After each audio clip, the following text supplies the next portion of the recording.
ఇవాళ రేపు అందరి దగ్గర ఫోన్స్ ఉన్నాయి. ఐ అప్రిషియేట్ వాళ్ళు నాన్ పాజిటివ్గా పెట్టినా పాజిటివ్గా పెట్టినా నా అవగాహనని బట్టి నేను తెలుసుకున్న విషయాలు చెప్పాను. ఆ కామెంట్లన్నీ నేను చదివాను. అండ్ ఆ నెగటివ్ కామెంట్స్ కూడా ఒకళ్ళు చాలా అద్భుతంగా పెట్టారు. ఆవిడ చెప్పేది పాతకాలంలో 40 ఏళ్ళకి ఇలా జరుగుతుంది కాబట్టి నీలాగా మా వైఫ్లు కూడా అర్థం చేసుకుంటే బాగుంటుంది. తను ఏదో వ్యామోహంలోనో పెళ్లికి ముందు ఇవన్నీ తెలిసినవి జరిగినవే, నేను వచ్చేస్తే నేను ఇంటికి తీసుకెళ్తానని చెప్తున్నాడు.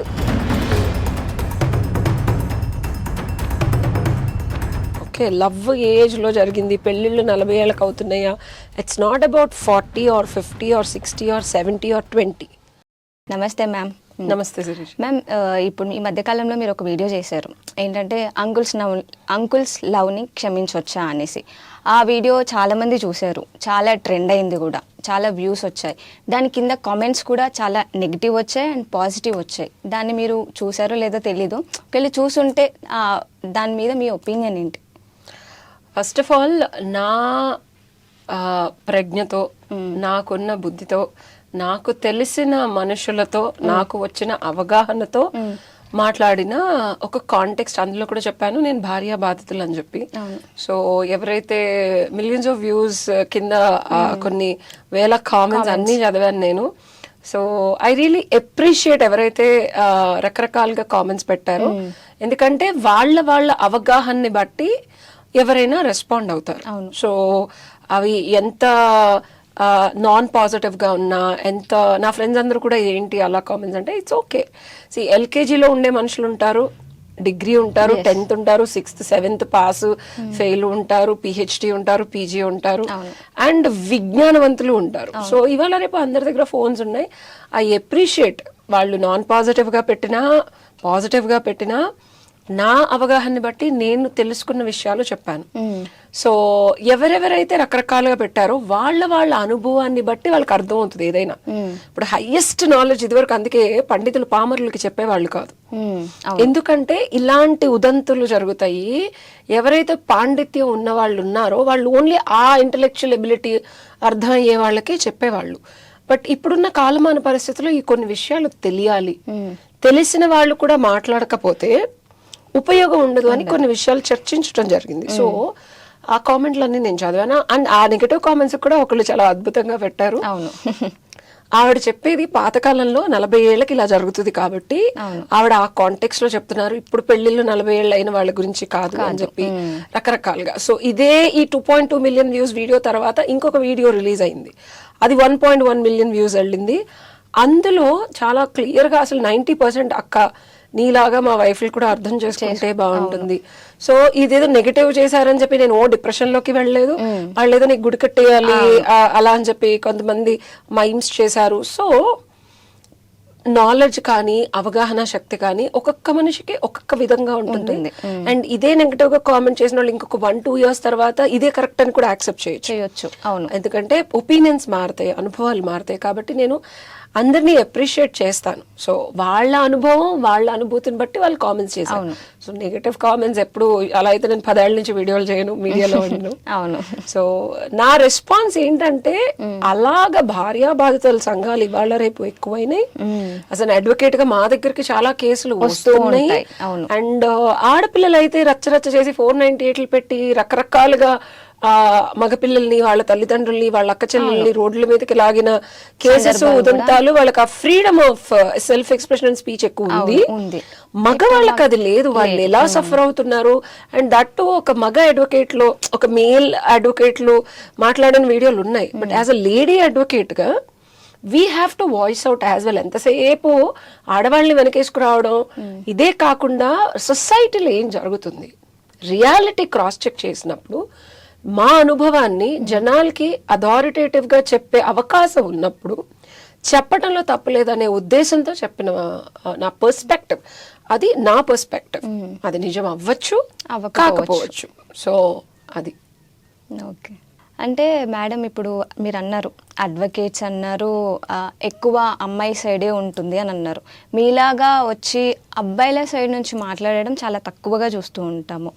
అండ్ ఇలాంటి సిచ్యువేషన్స్ వచ్చినప్పుడు అబ్బాయిలు ఎలా ఉండాలంటారు, ఏ విధంగా వాళ్ళు స్టాండ్ తీసుకోవాలంటారు? ఇదంతా గమనించే కోర్టు వారు, సుప్రీం కోర్టు కూడా మనకి కొన్ని లాస్ పాస్ చేసింది. ఓకే, అబ్బాయిలకి అసలు అమ్మాయిల వైపు కేసెస్ ఫైల్ చేయడానికి చాలా అవకాశాలు ఉన్నాయి ఇప్పుడు.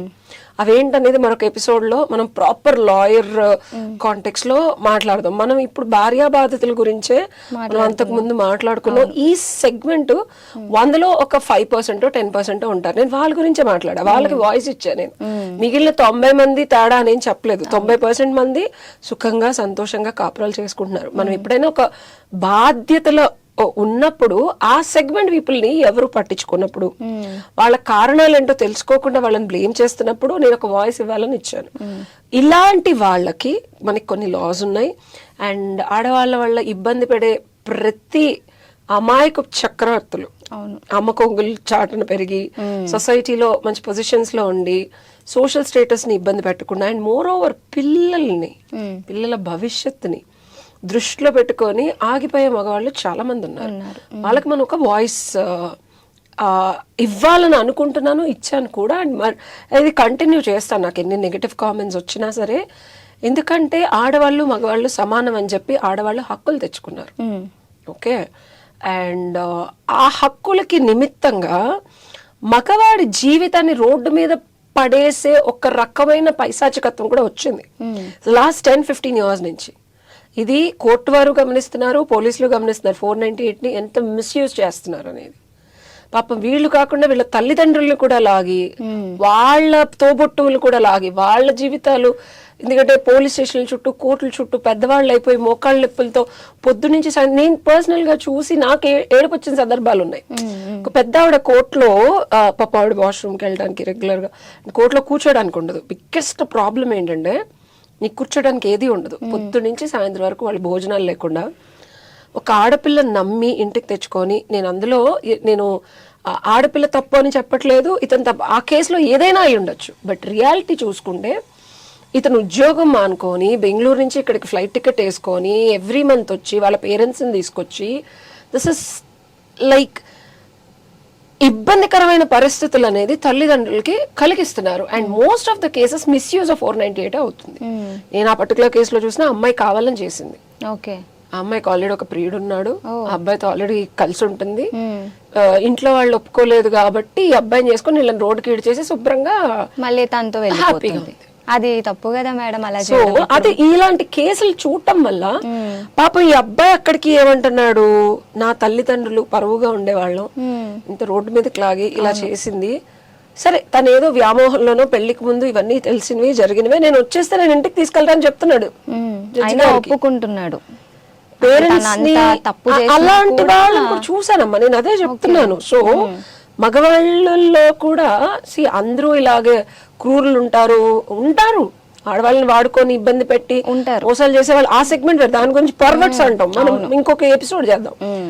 మగవాళ్ళల్లో కూడా మంచి వాళ్ళు ఉన్నారు. సొసైటీకి తలొగ్గి అయిపోయింది, ఏదో అయిపోయింది, ఈ కోర్టుల చుట్టూతో తిరిగి మళ్ళీ నేను ఇంకో అమ్మాయిని చేసుకున్న ఇదే కదా ఉష గారు, ఈ అమ్మాయే తన మంచిది అండి, చెడ్డది కాదు, తను ఒక వ్యామోహంలో ఆ ప్రేమ ఆ ఇష్టంలో ఉంది. సో ఆ అబ్బాయితో కూడా నేను మాట్లాడాను, సరైన వాడైతే నేను వదిలేసేవాడిని, వాడు సరైన వాడు కాదు.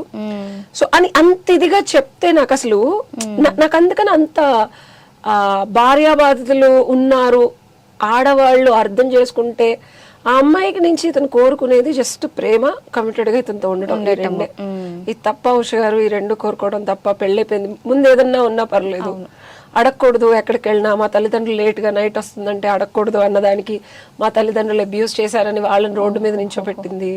అర్ధరాత్రి 2-3 వరకు కోడలు తాగేసి ఎవరితోనో వస్తే అది ఎంతవరకు సబబండి, చూసే వాళ్ళకి కూడా ఇబ్బందికరంగా ఉంటుంది. సో అమ్మాయి వైపు తప్పులు చాలా ఉన్నాయి. సో ఇలాంటి వాళ్ళకి I just gave a voice. Okay, and that to ఇప్పుడున్న పరిస్థితుల్లో చూస్తున్నాం Shirisha, there were lot of women husband ఉన్న ఇంకొకరిని డెఫినెట్ గా తీసుకుంటున్నారు. అవును, చాలా వింటున్నాము మనము. హస్బెండ్స్ నోరు మూసుకొని ఉంటున్నారు. పరువు పోతుంది, పిల్లలకి 16 ఏళ్ళు, అవును. పెళ్లిటికి వచ్చిన పిల్లలు ఉన్నారు, ఇప్పుడు నా భార్య ఎలా చేసింది, నువ్వు మగాడివేనా అని అంటారని చెప్పి అవును, వీళ్ళు తగ్గి వీళ్ళు పోలీస్ స్టేషన్కి వెళ్లకుండా రచ్చ చేసుకోకుండా ఉంటే ఆడవాళ్లే అసలు మనం కొన్ని ఉదంతాలు చూస్తున్నాం. ఈవెన్ చంపడానికి వచ్చేసి పిల్లల్ని వదిలేసి వెళ్ళిపోయిన ఉదంతాలు. రీసెంట్ కేసు 45-25 అండ్ ఒక డాక్టర్ ని చంపేసింది. Lot of cases that we are seeing day to day. So దాని వల్ల మనం మాట్లాడాల్సి వచ్చింది. ఓకే, లవ్ ఏజ్ లో జరిగింది, పెళ్లిళ్ళు 40 ఏళ్ళకి అవుతున్నాయా? It's not about 40 or 50 or 60 or 70 or 20. It's about the scenarios that's been happening. Especially 40 hit అయిన తర్వాత బరువులు బాధ్యతలు ఎక్కువ అయిపోతూ ఉంటాయి. పిల్లలు చదువులు అయిపోతాయి, పెళ్లిళ్ళు చేయాలి, ఉద్యోగంలో సెటిల్ అవ్వరు. Lot of things that people go through. So that is what I want to make a point. మీరు అన్నారు మ్యామ్, అంటే పెళ్ళి అయిన తర్వాత కూడా, అంటే పెళ్ళికి ముందు లవ్ చేసేయడం అదొక ఇదైతే, పెళ్ళి అయిన తర్వాత కూడా దాన్ని మెయింటైన్ చేస్తున్నారు. ఇప్పుడు అది భర్తలకి తెలిసినా కూడా కొంతమంది సరే నా భార్యనే కదా వదిలేద్దాము అని అంటున్నారు, ఇంకో కొంతమంది అయితే వదిలేరు. సో అలాంటి వాళ్ళకి ఎలా? వదలరు అనే సినారియో మనం సల్మాన్ ఖాన్ ఐశ్వర్య రాయ్ మూవీ ఒకటి ఉంది, హమ్ దిల్ దే చుకే సనమ్, ఇది అప్పుడే వచ్చింది సినిమా. తేరే హో గయే హమ్ తేరీ కసం అని. ముందు లవ్ ఉన్నా భర్త ఉండే పద్ధతిని బట్టి, భర్త చూసుకునే దాన్ని బట్టి మారి కాపురాలు చేసే ఆడవాళ్ళు చాలా మంది ఉన్నారు. ఓకే, అలా ఉండి ప్రశాంతంగా పిల్లల్ని కానీ హాయిగా జీవితాలు గడుపుతున్న ఆడవాళ్ళ జీవితంలో ఒక కబళించే రాక్షసుల్లాగా మళ్ళీ ఎక్స్ లవర్స్ వచ్చి వాళ్ళని ప్రేరేపించి, ప్రేమ కదా మరి, అవును, సో మళ్ళీ ఒక సుఖానుభూతిని రసానుభవాన్ని కలిగించి, ఆడవాళ్ళు ఏంటంటే ఎప్పుడైనా ఎమోషనల్ బీయింగ్స్ అమ్మ, లాజికల్ కన్నా ఎమోషన్స్ ఎక్కువ ఉంటాయి. సో ప్రేమ ఎప్పుడైనా డెఫినెట్గా 10 ఏళ్ళు 15 ఏళ్ళు పిల్లలు పుట్టేసిన తర్వాత ఆ జ్యూసీ రిలేషన్షిప్ తగ్గిపోద్ది, భర్త నుంచి వచ్చే ఇది తగ్గిపోద్ది. ఆడవాళ్ళు ఎక్స్ లవర్స్ మీద కానీ కొత్త లవర్స్ మీద కానీ మక్కువ చూపించడానికి, వీళ్ళేంటి ప్రిడేటర్స్ లాగా, ప్రే లాగా, ఒక చేపకు మనం ఎరేసినట్టు వాళ్ళు ఎరేస్తా ఉంటారు. ఎందుకంటే వాళ్ళకి అటెన్షన్ కావాలి, డబ్బులు కావాలో, శరీరం కావాలో, మనసు కావాలో, ఏదో ఒకటి కావాలి. కాబట్టి ఎక్కువ అటెన్షన్ చూపించినప్పుడు మక్కువ చూపించడం అనేది సర్వసాధారణమైన విషయం. ఇది మనం ఆడవాళ్ళని తప్పు పట్టాలా, లేకపోతే భర్తని మనం కార్నర్ చేసి నువ్వు ఏం చూసుకోవట్లేదురా బాబు, నీ పెళ్ళం ఇంకొకరితో వెళ్తుంది అనాలా? లేదా ఎవరైతే ప్రిడేటర్ లాగా వచ్చి తన కామవాంచకో, లేకపోతే తన కోరికలకో, లేదా తన డబ్బుల అవసరానికో ఈ అమ్మాయిని చేసిన వాళ్ళని అనాలా? ఎవరిని అనాలి నువ్వు చెప్పు? ఆబ్వియస్లీ ఇప్పుడు భర్తను అనలేము, భార్యనే అంటారు చాలా మంది వరకు. ఎందుకంటే ఇలాంటివి బయట తెలిసినప్పుడు భర్తను కూడా అంటారు, అరే నువ్వు ఇలా ఉన్నావు కాబట్టి నీ భార్య ఇంకొకరితో వెళ్ళిపోయిందిరా అని అంటారు. బట్ అక్కడ భార్యది తప్ప భర్తది తప్ప అనేది వాళ్ళిద్దరి మధ్య జరిగే అండర్స్టాండింగ్ అండ్ వాళ్ళిద్దరి మధ్య జరిగే కాన్వర్జేషన్ ని బట్టి తెలుస్తుంది. కానీ మనకి ఎలా తెలుస్తుంది madam? Every scenario is different Shirisha. ఇక్కడ భార్యాభర్తల relationship is a unique relationship. వాళ్ళ మధ్యలో ఎవడెలా బొగ్గుమని మండిపోతాడు, వెళ్ళదని చెప్తారు పెద్దోళ్ళు. అవును, ఫస్ట్ థింగ్. సెకండ్ థింగ్ ఏంటంటే భర్తలు ఎంత పద్ధతిగా ఉన్నా బాయ్ ఫ్రెండ్లతో తిరిగే భార్యలని చూసాను. హై సొసైటీస్ అవనివ్వు, లో సొసైటీస్ అవనివ్వు. ఆ అమ్మాయి చెప్పింది నాకు ఒక సినారియోలో, నా భర్త బాగా చూసుకుంటాడు, ట్రిప్పులకి తీసుకెళ్తాడు, డబ్బులకి సంబంధం లేదు, నన్ను ఉద్యోగం చేయమండు, బంగారం కొనిస్తాడు, అయినా నాకు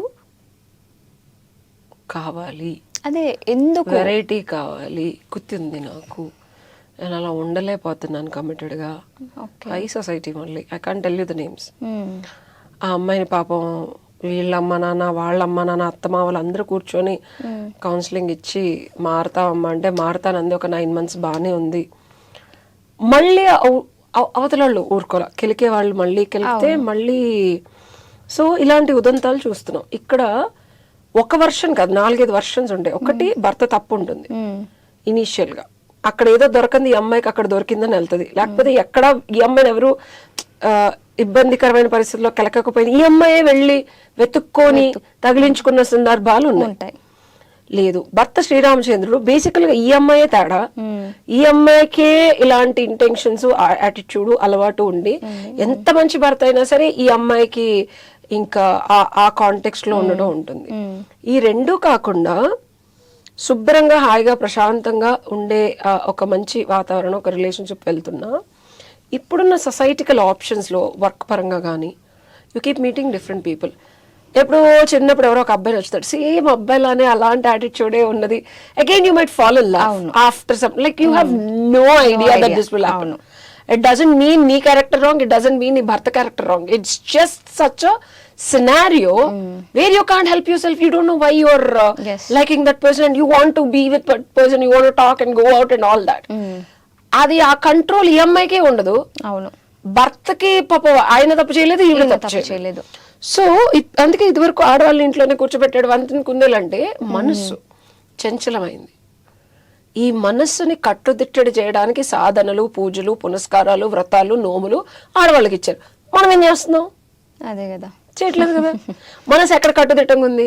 అదే కట్టుదిట్టం లేని మనస్సు, వివేకానందుడు చెప్పినట్టు మనస్సు అంట కోతి లాంటిదంట. ఆ కోతికి ఆ రోజు తేలు కుట్టింది, ఎట్లుంటది? అంతే కదా, మొత్తం ఎట్లా ఆ తేలు కుట్టిన వెంటనే కళ్ళు తాగిందంట నొప్పి తగ్గించడానికి. ఓ, ఆ నొప్పిలోనే ఇంకా కళ్ళు తాగింది. తేలు కుట్టిన నొప్పికి అసలు మామూలుగానే తాండం వాడుద్ది, కోత దగ్గర ఉండదు. కళ్ళు తాగిన కోతికి ఆ రోజు దయ్యం పట్టిందంట. అయ్యో, ఎలా ఉంటది? అది మన మానసిక స్థితి. ఓకే, ప్రతి మనిషి యొక్క మానసిక స్థితి ఇది. ఇలా ఉన్నప్పుడు నీ అవసరం అవ్వచ్చు, వర్క్ లో నెక్స్ట్ లెవెల్కి వెళ్ళాలంటే నువ్వేదో ఇంప్రెస్ చేయాల్సిన అమ్మాయిల గురించి చెప్తున్నా, లేదా ఏదో సరదాగా పిఆర్ పార్టీస్ అక్కడ ఇక్కడ ఎవరో తగలటమో నచ్చటమో ఏదో ఇలా ఎన్ నెంబర్ ఆఫ్ ఓపెన్ సినారియోస్ ఉన్నాయి. ఇక్కడ తప్పు ఒప్పులు పక్కన పెడితే శిరీష, జరగటానికి ఎన్నో కారణాలు ఉన్నాయి. మనం ఎంత డిస్కస్ చేసుకున్నా తరగవు. సొల్యూషన్ ఏంటంటే భార్యాభర్తల రిలేషన్షిప్ లో, ఎస్పెషల్లీ ఇండియన్ కమ్యూనిటీ లేకపోతే ఇండియన్ కల్చర్ లో ఇలాంటి ప్రలోభాలు చాలా వస్తాయి. కుటుంబ వ్యవస్థ, నా భర్త, నా పిల్లలు, నా జీవితం, ఇలా నేను 10 మందితో తిరిగితే ఫ్యూచర్ ఏంటి ఫర్దర్ గా వాళ్ళ పిల్లలు ఎలా తయారవుతారు? సో తల్లిగా మనం కన్నందుకు బాధ్యత, తండ్రిగా మనం ఒక కుటుంబ వ్యవస్థలో ఉన్నందుకు తన బాధ్యత. ఇద్దరికి డెఫినెట్ గా ఏదో ఒక ఏజ్, అది 40 అవని 50 అవని 60 అవని, ఇప్పుడు 65 ఏళ్ళకి కూడా డివోర్స్ తీసుకుంటారని వచ్చిన వాళ్ళు ఉన్నారు. సో ఏ ఏజ్ లో అయినా భార్యాభర్తల సంబంధం ఇంకొకళ్ళలో కొత్తదనం, కొత్తక వింత పాతక రోత అంటారు.